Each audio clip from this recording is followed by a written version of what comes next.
నమస్కారం. G3 media morning bulletin కు స్వాగతం. తాజా అప్డేట్స్ మీకోసం. చంద్రబాబు హయాంలో దళారుల ఆచరణ నడుస్తోందన్న జగన్, రైతుల కంటే దళారులకే ప్రభుత్వం అండ, మార్కెట్లో దళారుల ఆధిపత్యంతో రైతుల నష్టం, రైతులకు గిట్టుబాటు ధరలు కల్పించాలని డిమాండ్.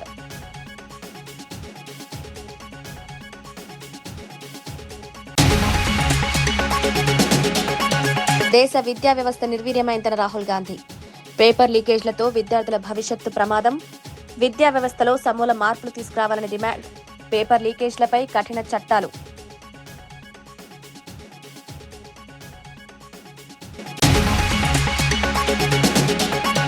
రైతులకు అనువైన చోటే ప్లాట్లు ఇస్తామన్న మంత్రి నారాయణ, ప్లాట్ల పంపిణీపై రైతుల అభిప్రాయం, రైతులకు ఇబ్బందులు లేకుండా ప్లాట్ల కేటాయింపు, అన్ని వసతులతో ప్లాట్లు అందిస్తామన్న మంత్రి.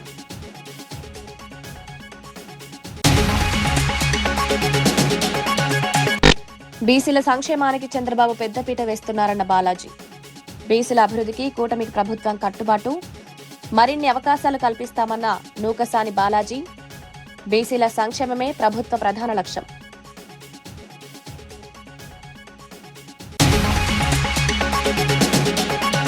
డిజిటల్ భారత్ నిధితో ఏలూరుకు మరిన్ని మొబైల్ టవర్లు, గ్రామీణ ప్రాంతాల్లో 4G సేవల విస్తరణ, ఏలూరులో మొబైల్ కనెక్టివిటీ మరింత మెరుగు, డిజిటల్ సేవలు గ్రామీణ ప్రాంతాలకు మరింత చేరువ. మాజీ ముఖ్యమంత్రి వైఎస్ జగన్మోహన్ రెడ్డి కూటమి ప్రభుత్వంపై తీవ్ర విమర్శలు చేశారు. చంద్రబాబు నాయుడు అధికారంలోకి వచ్చినప్పుడల్లా వ్యాపారులు దళారుల సిండికేట్ కు కొమ్ములు కాస్తున్నాయని ఆరోపించారు. ప్రభుత్వం రైతులకు అండగా నిలవాల్సిన సమయంలో దళారీలకు అండగా నిలుస్తోందని విమర్శించారు. బాబు చెప్పేది చెప్తుంటాడు, మనం చేసేది చేస్తామనే ధైర్యంతో దళారులు రైతులను నిలువ దోచుకుంటున్నారని అన్నారు. పొగాకు, ఆక్వా, వరి, ఇతర పంటలేవి పండించినా రైతులకు గిట్టుబాటు ధర దక్కించడం లేదని ఆవేదన వ్యక్తం చేశారు. మార్కెట్లో దళారుల ఆధిపత్యం పెరగడంతో రైతులు తీవ్రంగా నష్టపోతున్నారని పేర్కొన్నారు. రైతుల శ్రమకు తగిన ప్రతిఫలం అందేలా ప్రభుత్వం మార్కెట్ వ్యవస్థను పటిష్టం చేయాలని, మధ్యవర్తుల దోపిడీని అరికట్టాలని డిమాండ్ చేశారు. అసలు టొబాకో బోర్డు ఎందుకు పెట్టారు? టొబాకో బోర్డులో రైతులకు మంచి జరగాలి అనే ఉద్దేశంతో వ్యాపారులను ఒక ప్లాట్ఫామ్ ఎందుకు తీసుకొచ్చి ఆ ప్లాట్ఫామ్లో వివిధ రకాల వ్యాపారాలు పార్టిసిపేట్ చేస్తే ఆ వ్యాపారులు పార్టిసిపేట్ చేసిన నేపథ్యంలో కాంపిటీషన్ క్రియేట్ అవుతుందని, తద్వారా రైతులకు మేలు జరుగుతుందనే ఉద్దేశంతో టొబాకో బోర్డు అనేది క్రియేషన్ అనేది జరిగింది. కానీ చంద్రబాబు నాయుడు గారి ప్రభుత్వ పుణ్యాన ఏ రకంగా పరిస్థితి మారిపోయిందనంటే, చంద్రబాబు నాయుడు గారు అధికారంలోకి వస్తూనే ఈ సిండికేట్కి అందరికీ కూడా కొమ్ములు వస్తాయి. సిండికేట్ మొత్తం ఏకమయ్యి చంద్రబాబు నాయుడు చెప్పేది మాత్రం చెప్తా ఉంటాడు, మనం చేసేది మనం చేస్తూ ఉంటాం అనే ధైర్యము ఈ పంటే కాదు, ఆక్వా పంటకైనా అంతే, ఈ పంటకైనా అంతే, ఏ పంట అయినా అంతే. దళారీల వ్యవస్థని నడుస్తూ ఉంది. వెంటనే ధరలు పతనమైపోయి చివరికి ఈ రకమైన దారుణమైన రేట్లకు పడిపోయిన పరిస్థితులు కనిపిస్తూ ఉంది. చివరికి ఇంకా రైతులు ఇంకా ఏదో ఒక రేటు కొనుక్కోండియా నాయన, మేము మమ్మల్ని బతికించండి స్వామి అనే పరిస్థితిలోకి రైతులు తెగ అమ్ముకునే పరిస్థితిలోకి వ్యవసాయం అంతా కూడా దిగజారిపోతా ఉన్న పరిస్థితులే కనిపిస్తా ఉంది. రైతుల అవసరాలు, సౌకర్యాలను దృష్టిలో పెట్టుకుని ఫ్లాట్ల కేటాయింపు చేపడతామని మంత్రి నారాయణ తెలిపారు. ఫ్లాట్ల పంపిణీకి సంబంధించి 2 నుంచి 3 నమూనా డిజైన్లు సిద్ధం చేస్తున్నామని వెల్లడించారు. రైతులకు ఎక్కడ ఫ్లాట్లు అనుకూలంగా ఉంటాయో అక్కడే కేటాయించేలా ప్రణాళిక రూపొందిస్తున్నామన్నారు. ఈ అంశంపై గ్రామస్తులతో ప్రత్యేక సమావేశం నిర్వహించి వారి అభిప్రాయాలను సేకరించినట్లు వివరించారు. భూసేకరణ జరిగిన ప్రాంతాల్లో రైతులకు ఎలాంటి ఇబ్బందులు కలగకుండా పారదర్శకంగా ఫ్లాట్ల పంపిణీ చేపడతామని స్పష్టం చేశారు. ప్రభుత్వం రైతుల ప్రయోజనాలనే ప్రధానంగా పరిగణలోకి తీసుకుంటుందని, ప్రతి నిర్ణయంతో రైతులు చర్చించిన తర్వాతే అమలు చేస్తామన్నారు. రైతుల విశ్వాసాన్ని నిలబెట్టే విధంగా అన్ని వసతులతో కూడిన ఫ్లాట్లను అందించేందుకు అధికారులు కార్యాచరణ రూపొందిస్తున్నారని మంత్రి నారాయణ తెలిపారు.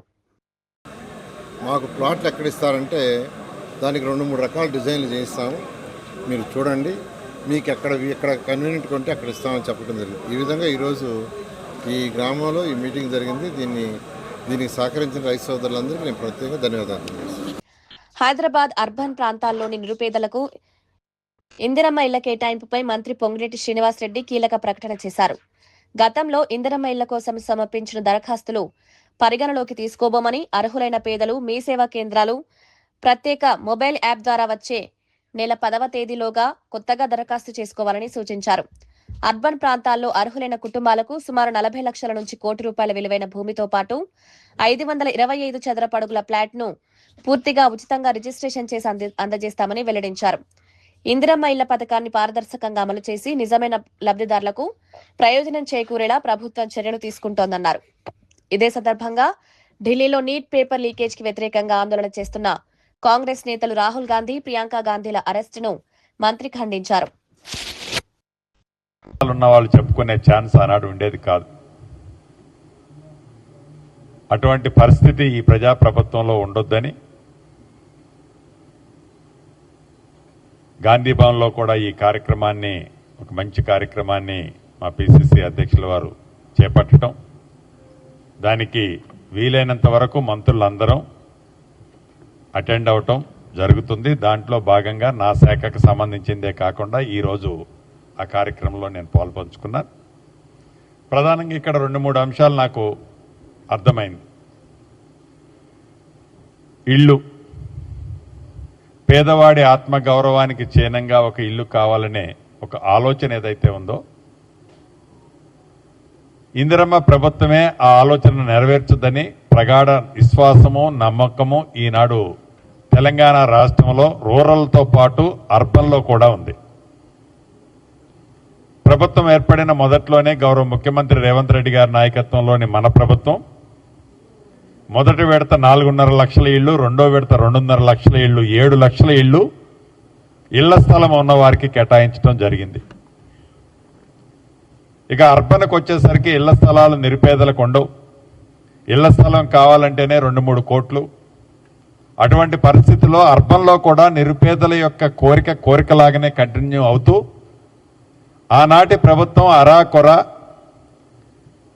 వాళ్ళ జీవనోపాధికి నివసించే ప్రాంతం నుంచి సుమారు 35 నుంచి 40 కిలోమీటర్ల దూరంలో ప్రభుత్వ భూమి మాకు 7 ఉంది కాబట్టి అని ఆడ కట్టి ఇళ్ళు ఇస్తే దాంట్లో 60 నుంచి 70% ఇళ్ళు అలాట్ చేసిన వాళ్ళు కూడా వాళ్ళ సొంత ఇల్లు కల నెరవేరలేకపోయింది. దాన్ని దృష్టిలో పెట్టుకొని అర్బన్లో కూడా 2 రోజుల క్రితం గౌరవ ముఖ్యమంత్రి గారు, రాష్ట్ర సహచార కేబినెట్ల సహకారము, వారి ఆలోచనకు అనుగుణంగా ఎకరము 200 కోట్లున్నా 300 కోట్లున్నా ఏ పేదవాడైతే పుట్టి పెరిగి ఆ స్థానంలో నివసిస్తున్నాడో అక్కడే ఇల్లు కట్టిస్తామని హామీ ఇచ్చి మొదటి విడత ఇచ్చిన 1,00,000 ఇళ్లకి పైలట్ కింద 16 నియోజకవర్గాల్లో పారదర్శకంగా నిరుపేదలు ఎవరైతే ఉన్నారో వారు ఏ నియోజకవర్గం వాళ్ళు ఆ నియోజకవర్గంలోనే కొత్తగా అప్లికేషన్లు చేసుకోవాలి. ఇవాళ నేను గాంధీ భవన్లో అడ్రస్ చేసిన దాంట్లో చాలామంది నాకు వచ్చి, అయ్యా అప్పుడెప్పుడో అప్లై చేసుకున్నాము 3 ఏళ్ల క్రితం 4 ఏళ్ల క్రితం అని ఆ నిరుపేదల కుటుంబ సభ్యులు అడుగుతున్నారు. సో ఆ అప్లై చేసిన డేటా అనేది ఇక్కడ ఉండదు. దానికి సంబంధించిన అంశము ఆనాడు వారు డబుల్ బెడ్రూమ్ అని ఏవైతే మాయమాట చెప్పారో అది వాళ్ళు ఫుల్ఫిల్ చేయలేక గాలికి వదిలేసిపోయారు. మనం అలా కాకుండా ఏ కొత్త కాన్సెప్ట్ ఒకటి మొన్న 2 డేస్ బ్యాక్ లాంచ్ చేశామో అది మీ మొబైల్ ఫోన్ నుంచి కానీ, మీ సేవ నుంచి కానీ, లేకుంటే మీకు వెబ్సైట్ ఉంటే ఆ వెబ్సైట్ నుంచి కానీ మీరు అప్లికేషన్లు అప్లోడ్ ఇప్పుడు చేసుకోవాల్సిన అవసరం ఉందని హైదరాబాద్ కోరు ప్రాంతంలో ఉండే నా నిరుపేదలకి ఈ వేదిక ద్వారా మరొకసారి విజ్ఞప్తి చేస్తున్నాను.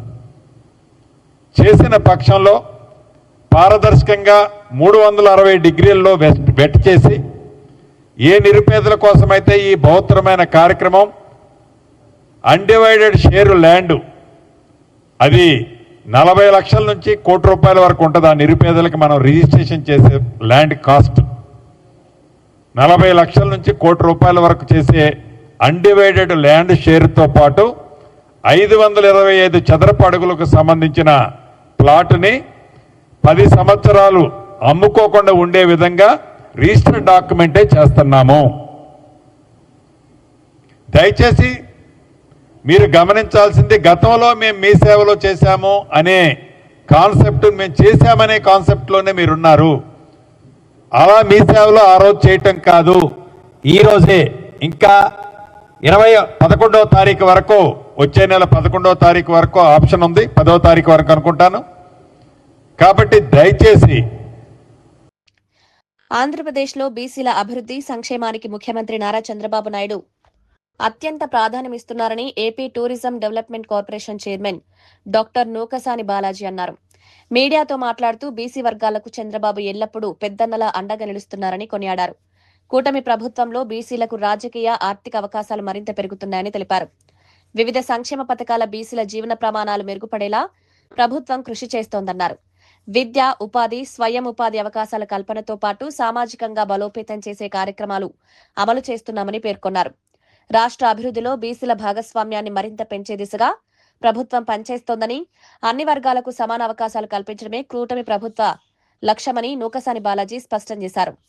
ఈ క్రీడా రంగం చెస్లో కూడా, ఎందుకంటే చెస్ అనేది ఒక నైపుణ్యానికి లేదా ఒక క్వాలిటీకి లేదా ఒక ఈ ఐక్యూకి, ఎఫిషియన్సీకి సంబంధించినటువంటి చెస్ను కూడా అది గురుకుల పాఠశాలలో ప్రవేశపెట్టి తద్వారా వారికి కావలసినటువంటి మానసిక ఒత్తిడిని కూడా జయించి సమాజంలో ఉన్నటువంటి రుగ్మతులు, ఒత్తిళ్ళు ఏదైతే ఉన్నాయో అవన్నీ పిల్లల మీద పడకుండా పిల్లలు సృజనాత్మకంగా ఆలోచించే విధంగా ఉండటానికి చెస్ను కూడా ప్రవేశపెట్టి ఆ మేరకు చెస్ అకాడమీతో, ఏపీ చెస్ అకాడమీతో కూడా ఎంఓయూ చేసుకోవడం జరిగింది కూడా అని తెలియజేస్తున్నాను. తల్లికి వందనం ఇవాళ రాష్ట్ర ప్రభుత్వం గత వైఎస్ఆర్ కాంగ్రెస్ పార్టీ కాదు అది గొడ్డల పార్టీ హామీ ఇచ్చే ఎన్నికల్లో తల్లికి వందనం ఎంతమంది బిడ్డలుంటే అంతమందికి ఇస్తానని చెప్పి తూచి ఇది కాదని చెప్పి మరలా ఒక్కరికి అందజేస్తే గౌరవ ముఖ్యమంత్రి చంద్రబాబు నాయుడు గారు ఎన్నికల్లో ఇచ్చిన ఆమె ఎంతమంది పిల్లలుంటే అంతమందికి తల్లికి వందనం ఇస్తామని, లేదా 10 లక్షల కోట్ల పైచిలుకు జగన్మోహన్ రెడ్డి గారు అప్పులు మయంగా చేసిపోతే ఈ రాష్ట్రాన్ని తన అవసరాల కోసం విలాసవంతంగా మీరు చూస్తే రిషికొండలో ఆయన విలాసవంతమైన జీవితానికి ఉండటానికి 500 కోట్ల రూపాయలు ఖర్చు పెట్టాడు. దాని నుండి రిసార్ట్స్, హోటల్స్ని ధ్వంసం చేసి సుమారు 1000 కోట్ల రూపాయలు దుర్వినియోగించిన జగన్మోహన్ రెడ్డి అదేవిధంగా తల్లికి వందనం ఇస్తానని ఎగనామం పెట్టి ఒక్కరికి ఇస్తే గౌరవ ముఖ్యమంత్రి చంద్రబాబు నాయుడు గారు ఇవాళ 67.27 లక్షల మందికి 65,000 కోట్ల రూపాయలు తల్లికి వందనం ఇస్తున్నారు. ఈరోజు కూడా తల్లికి వందనాన్ని 67.27 లక్షల మందికి 65,000 కోట్ల రూపాయలు రిలీజ్ చేసి ఆ బిడ్డలకి అండగా ఉన్నటువంటి పరిస్థితి. ఎంతమంది బిడ్డలున్నా, ఒక కుటుంబంలో అయితే 12 మంది ఏదో ఉన్నారు, వాళ్ళకు కూడా ఈ 15,000 రూపాయలు అందజేసినటువంటి పరిస్థితి. దీంట్లో ప్రధానంగా 65,000 కోట్లు ఏదైతే ఇస్తున్నామో 67.27 లక్షల మందికి అందిస్తున్నామో దాంట్లో 50% మా బీసీ బిడ్డలు, బీసీ తల్లులు అందుకుంటున్నారనే విషయం కూడా తెలియజేస్తున్నాను. ఇది చాలా సంతోషం. సమాజంలో ఉండే 50% బీసీలు కూడా ఇవాళ విద్య ద్వారా రాకపోయి, విద్య లేకపోయి ఉంటే అవకాశాలు రావు.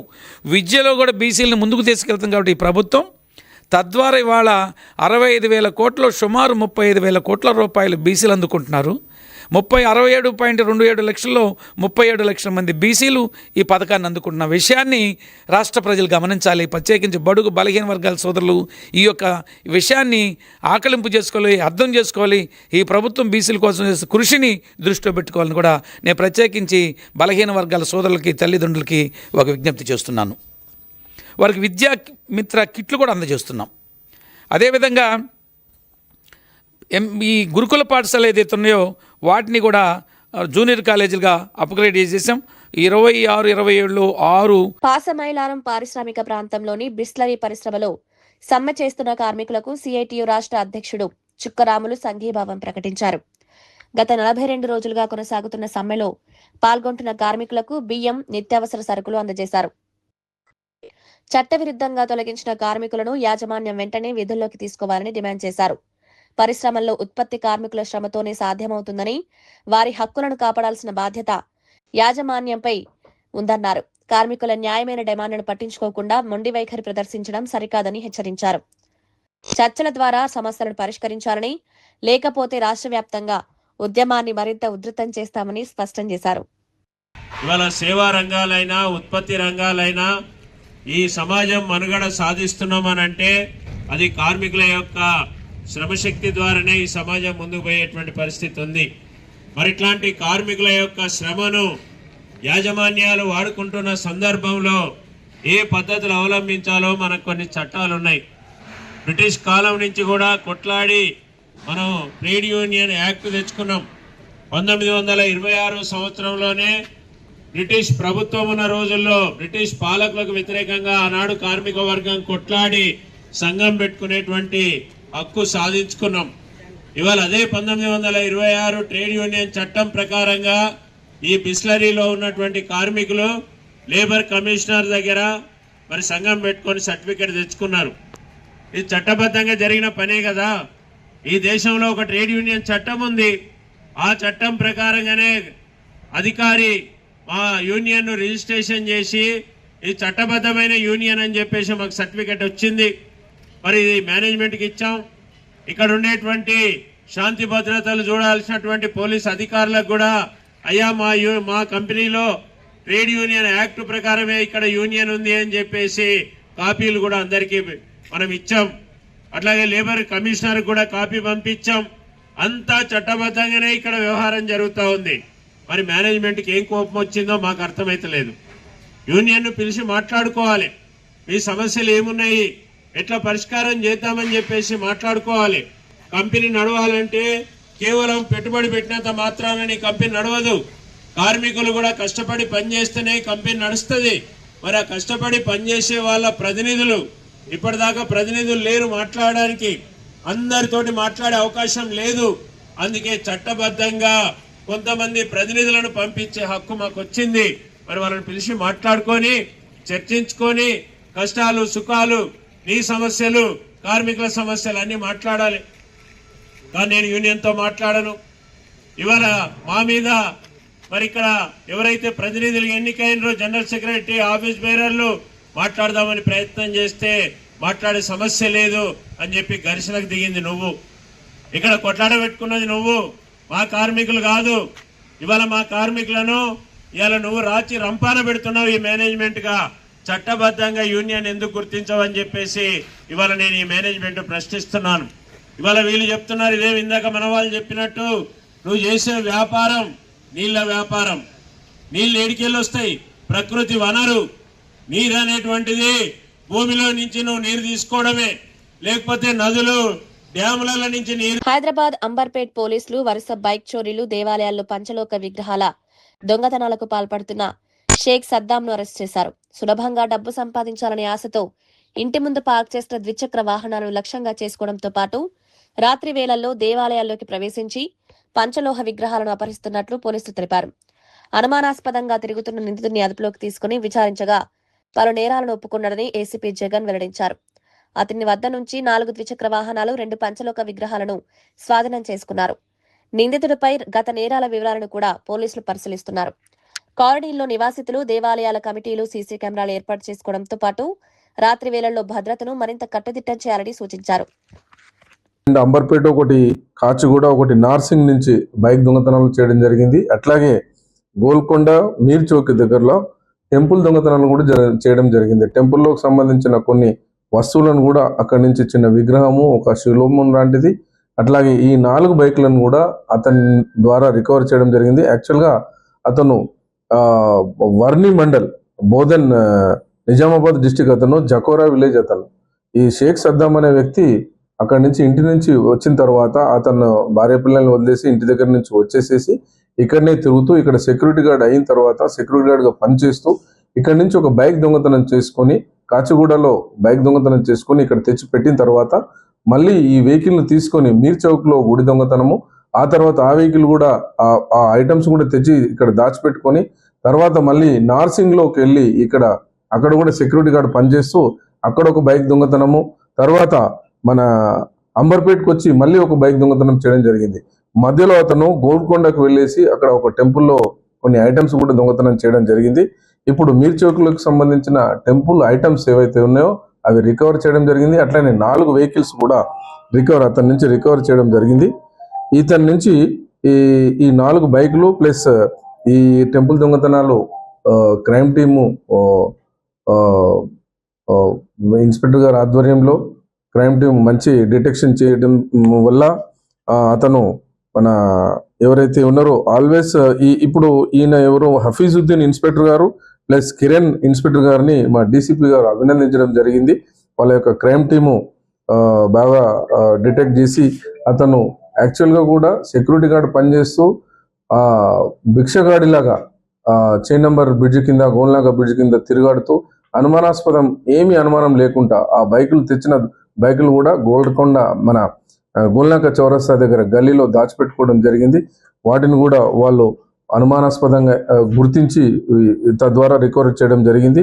ఇప్పుడు appeal to the general public, దయచేసి మీ వెహికల్స్ ఏదైతే ఇంటి ముంగట పార్క్ చేస్తారో అవి జాగ్రత్తగా చూసుకోవాలి. అట్లాగే కాలనీలలో కూడా అందరికీ దయచేసి ఏం చెప్తున్నానంటే సీసీ కెమెరాలు కూడా పెట్టించుకోవాలని చెప్పి తమని విజ్ఞిస్తున్నాం. అట్లాగే ఈ కీస్ కూడా కొన్ని వెహికల్స్ కూడా కీస్ అట్లనే పెట్టేసేసి షాపులకు అట్లనే లోపలికి అట్లా. డిజిటల్ భారత్ నిధి పథకం ద్వారా గ్రామీణ ప్రాంతాల్లో మొబైల్ కనెక్టివిటీని మెరుగుపరిచేందుకు కేంద్ర ప్రభుత్వం చర్యలు కొనసాగిస్తోందని కేంద్ర సహాయ మంత్రి పెమ్మసాని చంద్రశేఖర్ తెలిపారు. గత 5 ఏళ్లలో ఆంధ్రప్రదేశ్లో 2058 నాలుగో తరం మొబైల్ టవర్లు ఏర్పాటు చేసి 4047 గ్రామాలకు సేవలందించినట్లు లోక్సభలో వెల్లడించారు. ఏలూరు జిల్లాలో ఇప్పటికే 56 టవర్ల ద్వారా 65 గ్రామాలకు 4G సేవలు అందుబాటులోకి వచ్చాయన్నారు. గ్రామీణ ప్రాంతాల్లో సిగ్నల్ సమస్యలను పూర్తిగా పరిష్కరించేందుకు మరిన్ని టవర్ల ఏర్పాటు ప్రతిపాదనలు పరిశీలిస్తున్నట్లు తెలిపారు. రహదారుల కొరత, భూ కేటాయింపు, అటవీ అనుమతుల కారణంగా కొన్ని పనులు ఆలస్యమవుతున్నాయని రాష్ట్ర ప్రభుత్వంతో సమన్వయం చేసి వాటిని పరిష్కరిస్తామని పేర్కొన్నారు.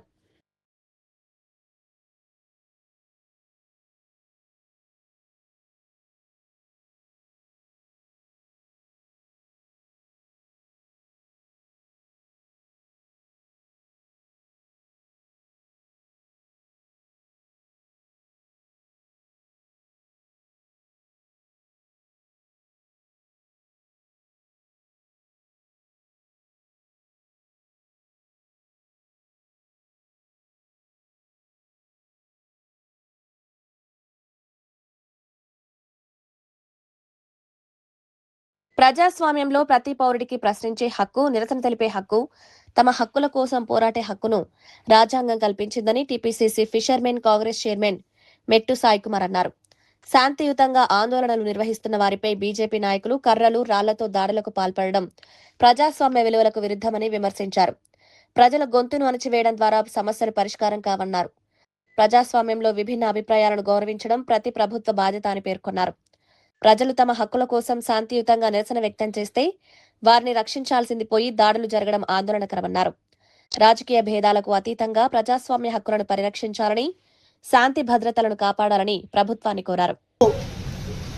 మీలాంటి చిత్త నాయకత్వానికి ప్రజలు బుద్ధి చెప్తారు. ఒక మీడియా ప్రతినిధి దారుణంగా దాడి చేసి, నాకు తెలిసిన రీసెంట్ వాళ్ళ పాపలో బాబు పుట్టారంట.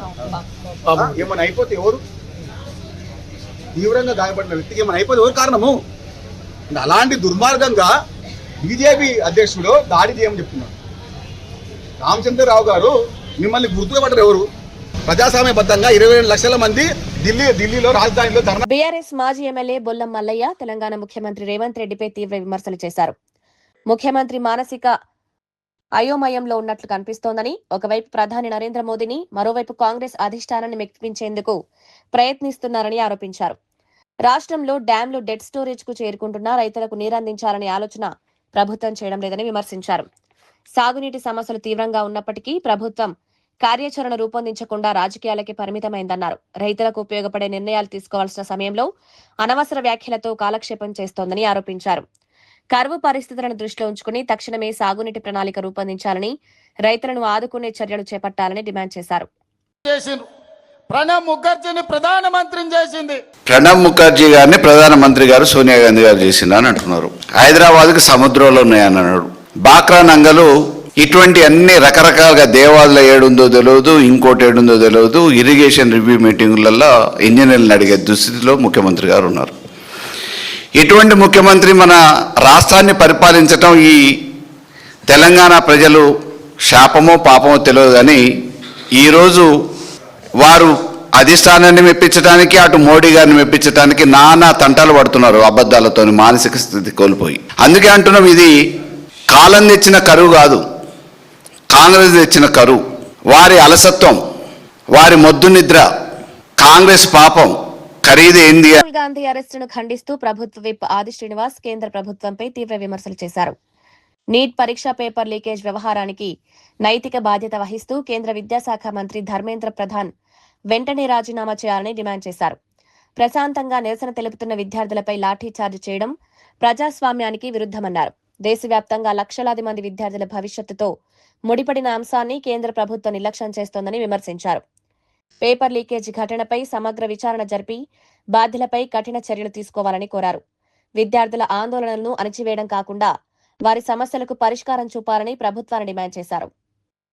ఈ వైఖరి అవలంబిస్తున్నటువంటి భారతీయ జనతా పార్టీ సర్కార్కు వ్యతిరేకంగా, మొండిగా వ్యవహరిస్తున్నటువంటి మోదీ విధానాలకు వ్యతిరేకంగా, అమిత్ షా వ్యతిరేక విధానాలకు వ్యతిరేకంగా జంతర్ మంతర్ దగ్గర విద్యార్థులపైన జరిగినటువంటి లాఠీ చార్జీకి అండగా నిలబడేటు క్రమంలో, లాఠీ చార్జీని వ్యతిరేకించే క్రమంలో ఆల్ ఇండియా కాంగ్రెస్ కమిటీ అధ్యక్షులైనటువంటి మల్లికార్జున్ ఖార్గే గారు, లోక్సభలో ప్రతిపక్ష నేత రాహుల్ గాంధీ గారు, ప్రియాంక గాంధీ గారు, కేసీ వేణుగోపాల్ గారు, అనేక మంది పార్లమెంటు సభ్యులు, ప్రతిపక్షానికి సంబంధించినటువంటి నేతలందరూ కూడా విద్యార్థి లోకానికి అండగా నిలబడే క్రమంలో ప్రధాని నివాసం ముందు శాంతియుత పద్ధతిలో నిరసన వ్యక్తం చేస్తే ఢిల్లీ పోలీసుల ద్వారా రాహుల్ గాంధీని ఈడ్చుకొని వెళ్ళి అరెస్ట్ చేసేటువంటి వైనాన్ని తీవ్రంగా తప్పడుతుంది.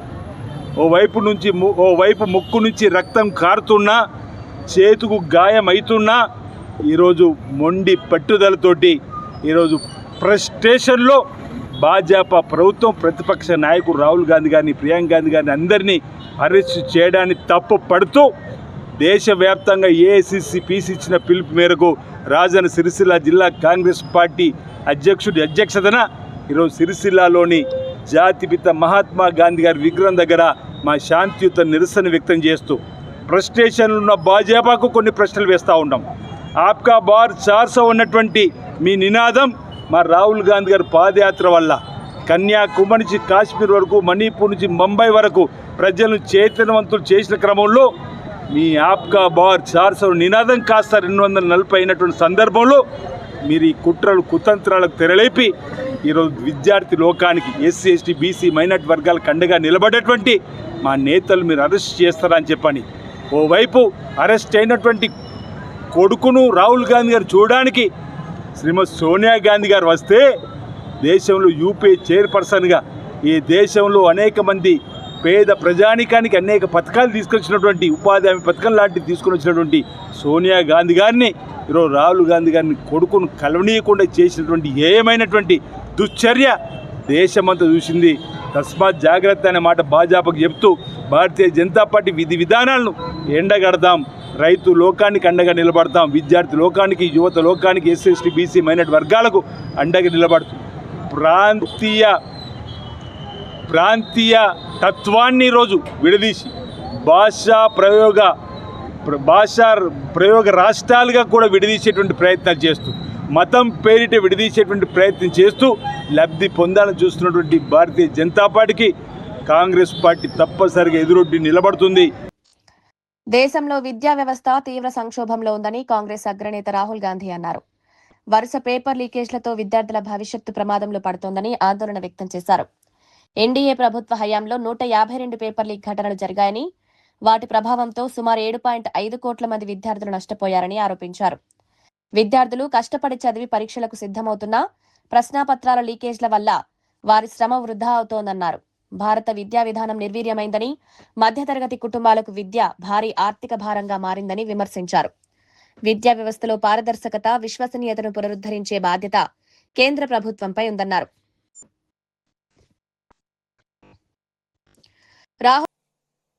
It's a superficial proof because we don't actually know the exact number.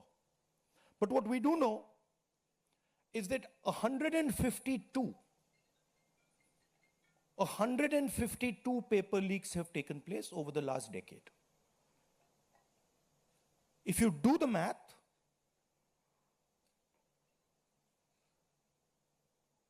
so one a month approximately. Every month, lakhs of students are told that all the stress that you went through,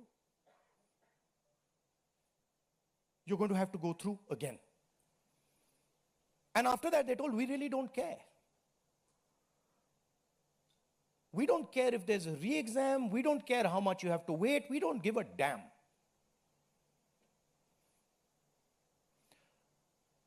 $7.5 crore students and their families are affected by this. These are middle class and poor families. They put their hard-earned money into this. Chandrababu హయాంలో దళారుల రాజ్యం నడుస్తోందన్న జగన్, రైతుల కంటే దళారులకే ప్రభుత్వం అండా, మార్కెట్లో దళారుల ఆధిపత్యంతో రైతుల నష్టం, రైతులకు గిట్టుబాటు ధరలు కల్పించాలని డిమాండ్.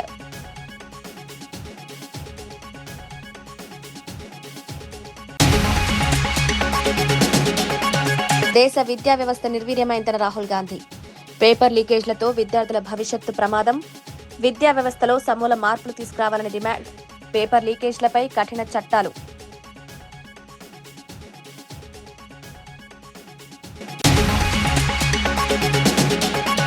రైతులకు అనువైన చోటే ప్లాట్లు ఇస్తామన్న మంత్రి నారాయణ, ప్లాట్ల పంపిణీపై రైతుల అభిప్రాయం, రైతులకు ఇబ్బందులు లేకుండా ప్లాట్ల కేటాయింపు, అన్ని వసతులతో ప్లాట్లు అందిస్తామన్న మంత్రి.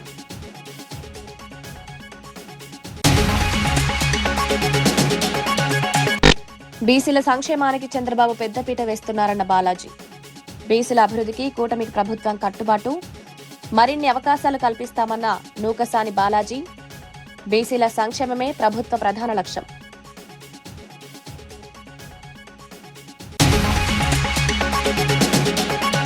డిజిటల్ భారత్ నిధితో ఏలూరుకు మరిన్ని మొబైల్ టవర్లు, గ్రామీణ ప్రాంతాల్లో 4G సేవల విస్తరణ, ఏలూరులో మొబైల్ కనెక్టివిటీ మరింత మెరుగు, డిజిటల్ సేవలు గ్రామీణ ప్రాంతాలకు మరింత చేరువ. నమస్కారం. మ్యాట్రిక్స్ టీవీ మార్నింగ్ బులెటిన్ కు స్వాగతం. ముందుగా ప్రధాన వార్తలు చూద్దాం.